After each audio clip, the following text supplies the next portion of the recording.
Corporate connection में रुख करते हैं आज के मैनेजमेंट की ओर। और आनंद राठी वेल्थ ने Q3 के नतीजे अपने पेश किए हैं और नतीजे अनुमान से बेहतर भी आए हैं। मैनेजमेंट से खास बातचीत करेंगे, जानेंगे कि किन सेगमेंट से आय को सपोर्ट मिला है। मौजूदा AUM यहाँ पर 99,000 करोड़ से ज़्यादा हो गया है, इस पर उनकी क्या राय है।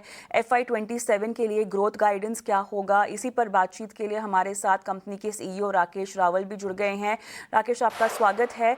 और आपका जो AUM है वो 99,000 करोड़ के पार पहुंचा है, लेकिन मार्केट परफॉर्मेंस आपको लगता है कि यहाँ पर हैवी लिफ्टिंग कर रही है क्लाइंट एक्विजिशंस के लिहाज से? अगर हम समझना चाहें, कैसे आप इस पूरे मिक्स को इवॉल्व होता हुआ देख रहे हैं अब आने वाले समय में, क्योंकि बाजार भी काफी वॉलेटाइल है?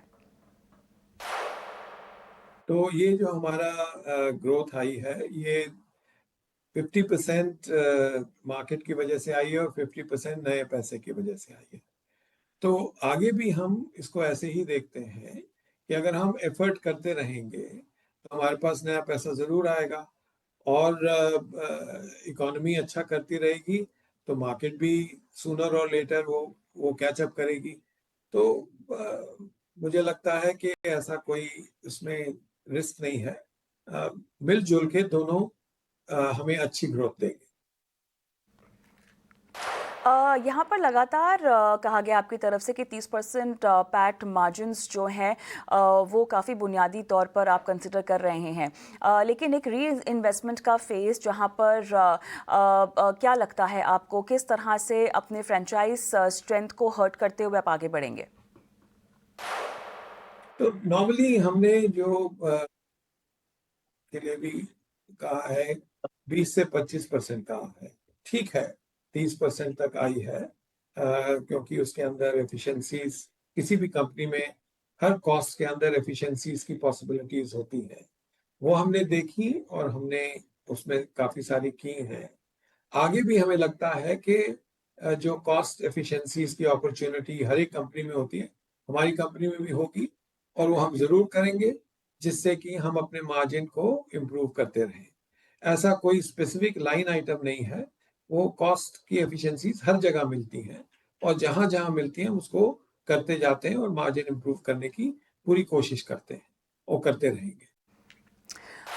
रिटर्न ऑन इक्विटी जो है लगभग 47% पर काफ़ी स्ट्रांगली कायम है, लेकिन अब इसमें से कितना स्ट्रक्चरल है, कितना सिक्लिकल है? नॉर्मलाइज्ड ROE 3 से 5 साल में कहाँ पर आपको सेटल डाउन होता हुआ दिखाई दे रहा है? देखिए जी, हमारी return on equity has been वो जो जो हेल्दी लेवल पे है, 40% के आसपास प्लस, वो शुरू से है, राइट?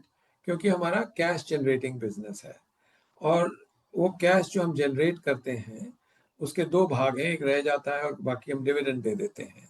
डिविडेंड की हमारी पॉलिसी 30% के आसपास की रही है, राइट? तो अगर हम वो करते रहेंगे और आगे भी ग्रोथ होगी और कैश जनरेट होता रहेगा, तो हमारी रिटर्न ऑन इक्विटी हेल्दी रहेगी। ऐसा कोई उसके अंदर कोई हमें दिक्कत नहीं आएगी। दूसरा, अगर ये कंसिस्टेंटली कोई चीज हेल्दी है तो वो स्ट्रक्चरल है। तो हमारे जो रिटर्न ऑन इक्विटी हमें लगता है हाई लेवल पे स्ट्रक्चरल है, कोई ट्रांजैक्शनल नहीं है। म्यूचुअल फंड डिस्ट्रीब्यूशन की हम बात कर लेते हैं। यहाँ पे जो म्यूचुअल फंड डिस्ट्रीब्यूशन का रेवेन्यू है ये लगभग 21% ग्रो होता हुआ हमने देखा है, while equity mutual fund net inflows हम देख रहे हैं तो लगभग 4% के दर पर ही ये बढ़ा है। कहीं ना कहीं क्या ये क्लाइंट कॉशन की ओर, उनके सतर्कता की ओर इशारा कर रहा है? रीपोजिशनिंग ऑफ प्रोडक्ट मिक्स को कैसे करते हुए अब आगे बढ़ेंगे? तो हमारा जो प्रोडक्ट मिक्स है वो क्लाइंट के जो ऑब्जेक्टिव है, वो क्यों वेल्थ मैनेजमेंट कर रहा है उस पर डिपेंड करता है। तो हमारा बाजार में क्लाइंट्स को हम ये कहते हैं कि सर, अगर आपको 14-15% की रिटर्न चाहिए, जिसकी रिस्क 0.6-0.65 बीटा हो, और एक अल्फा जेनसन अल्फा हम 5-6% का निकालना चाहें, तो ये ऑब्जेक्टिव अगर आप धारणा करके चलेंगे तो उसके लिए एक स्ट्रेटजी है जिसमें म्यूचुअल फंड भी आता है और स्ट्रक्चर भी आता है। तो अगर क्लाइंट का ऑब्जेक्टिव वही है तो स्ट्रेटजी वही रहेगी। इसलिए जो म्यूचुअल फंड का प्रोपोर्शन है वो क्लाइंट अपने आप उसमें डालेगा एंड देयरफॉर जो अगर कुछ मार्केट की वजह से, क्योंकि जो हमें ट्रेल इनकम आती है उस पे मार्केट का भी इम्पैक्ट आता है, वो ऊंच नीच हो सकता है, बट डायरेक्शनली ये जो हमारी ट्रेल इनकम है और जो म्यूचुअल फंड की इनकम है वो धीरे धीरे बढ़ती जाएगी, क्योंकि हमारा फ्रेश एयूएम भी आ रहा है और एग्जिस्टिंग एयूएम भी over a period of time वो मार्केट की वजह से बढ़ता जाएगा। तो इसमें कोई इसमें 21 और 4 में कुछ और ज्यादा पढ़ने की मेरे को तो नहीं लगता कोई जरूरत है। ग्रोथ गाइडेंस यहाँ पर Q4 और FY27 के लिए आप अब क्या बताएंगे? हम इस समय जो हमने शुरू में गाइडेंस दी थी उन्हीं को हम मेंटेन कर रहे हैं। दो के अंदर 99,000 कर चुके हैं, 1 लाख करोड़ दी थी, तो इधर से जरूर पार कर जाएंगे।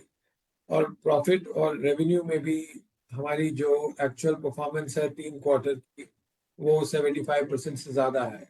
सो देयरफॉर उसमें भी गुंजाइश बनती है कि हम आखिरी क्वार्टर में अच्छा करें। तो जो हमने गाइडेंस दी है होपफुली उससे हम थोड़ा बेहतर कर पाएंगे। और अगले ये साल का जो गाइडेंस है वो हम साल के आखिर में जब करेंगे कि अगले साल की हम गाइडेंस दे पाए। ऑलराइट राकेश जी, अच्छा लगा आपसे बातचीत करके, आपने समय दिया, तमाम सवालों के जवाब दिए, बहुत बहुत धन्यवाद आपका। चलिए इसी